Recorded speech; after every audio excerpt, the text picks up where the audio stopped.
কলকাতার সুকিয়া স্ট্রিটের জীবন্ত কালী মা বা শ্যামসুন্দরী মা আর সেখানে নেই। এই কথাটা শোনার পর সত্যি মনটা খুব ভারাক্রান্ত হয়ে গেছিল। কার জন্য বা কিসের জন্য এই রকম পরিস্থিতি সেটার তর্কে আমি যাব না, কিন্তু আমি যতবারই মার কাছে গেছি দু হাত ভরে পেয়েছি। আমার কিন্তু কখনো মনে হয়নি সেখানকার পূজারীরা বা কোনো পুজোতে কোনো রকম প্রলোভন বা কোনো রকমের অস্বাভাবিকতা রয়েছে। যতবারই গেছি মার কাছে বারবারই মনে হয়েছে মা কিন্তু জাগ্রত। আমার কাছে কিছু ভোগারতির ক্লিপিংস ছিল যেগুলো তোমাদের সাথে শেয়ার করলাম। তো যতবারই গেছি সেখানে মাকে দেখে ছোট্ট একটা মেয়ের মতো মনে হয়েছিল।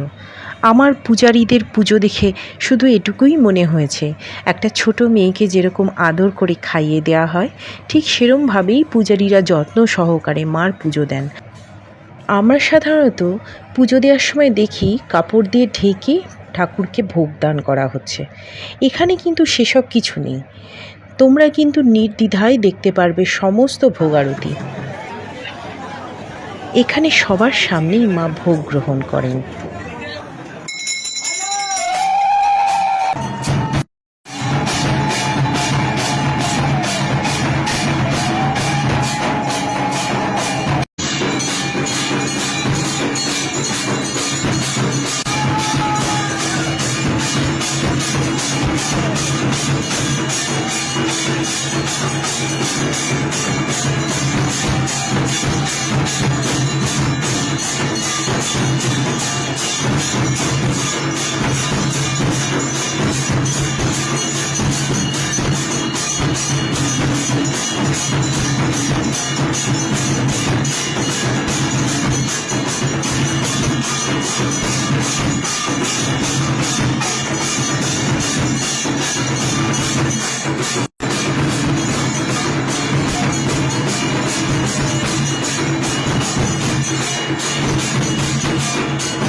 মার এইভাবে মন্দির বন্ধ হয়ে যাওয়া সত্যি খুব কষ্টকর। আমি মাকে যতটুকু পেয়েছি, যতটুকু দেখেছি, তাতে সত্যি মা আমার সমস্ত মনোবাঞ্ছা পূর্ণ করেছে। আমার মতো এরকম অসংখ্য ভক্ত রয়েছে।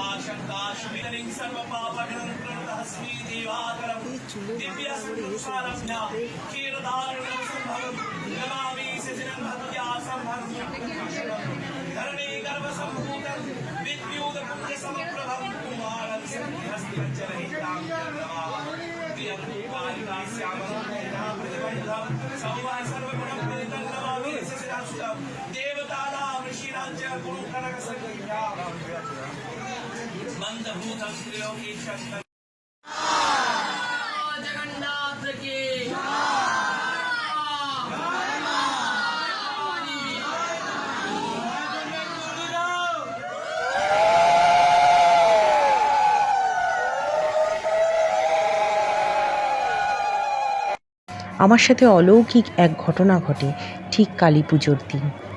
কালী পুজোর দিন উপোস করে আমি যখন মার কাছে পৌঁছাই সন্ধ্যাবেলা, ঠিক তখনই কিন্তু মাকে অপরূপ সাজে দেখি আমি। মা সেদিন হয়ে উঠেছিলেন কল্পতরু, কিন্তু দুর্ভাগ্যের বিষয় আমি সেদিন পুজো দিতে পারিনি, কারণ পুজো রাত 3টে থেকে শুরু ছিল। আমি তো অতক্ষণ অপেক্ষা করতে পারিনি। তাই কিছুটা অপূর্ণতা নিয়ে আমি মন্দিরের বাইরে আসি, আর মন্দিরের বাইরেই এক বুড়িমার সাথে আমার দেখা হয়। তিনি আমার কাছে এসে বলেন, আমাকে দুটো খেতে দিবি মা, খুব খিদে পেয়েছে। আমি আমার যথাসামর্থ্য তাকে দিয়ে চলে আসি। তাও প্রতিটা মন্দিরে, প্রতিটা প্যান্ডেলে সেদিন কিন্তু রাত 12টার পরে প্রায় 2টো নাগাদ সব জায়গাতে পুজোর ব্যবস্থা ছিল। মনে খুব দুঃখ ছিল, সারাটা দিন উপোস করে থাকলাম অথচ পুজো দিতে পারবো না। তখন আমি ঠিক এক মন্দির পেয়ে যাই যেখানে সেই সময়ে পুজো হচ্ছিল, এবং আমি সেখানে পুজো দিই। আর সত্যি মা যে সর্বত্র বিরাজমান এবং মাকে মন দিয়ে ডাকলে যে সত্যিই পাওয়া যায়, সেদিন আমি সেটার প্রমাণ পেলাম। ভোগ শেষে আরতি করে মার মুখ মুছিয়ে দেওয়া হয়। এরপর এই ভোগ যায় ভোলানাথের কাছে। তারপর সমস্ত ভক্তরা তার প্রসাদ পেতেন। মার ভোগের সময় ছিল দুপুর 12টা থেকে 12:30টার মধ্যে। এর মধ্যে কোনো ভক্ত যদি পুষ্পাঞ্জলি না দিতে পারতেন, তারপরও কিন্তু ভোগ শেষে পুষ্পাঞ্জলির ব্যবস্থা ছিল সেখানে। একইভাবে বিকেলে পুজো, পুষ্পাঞ্জলি এবং প্রসাদ বিতরণেরও ব্যবস্থা ছিল।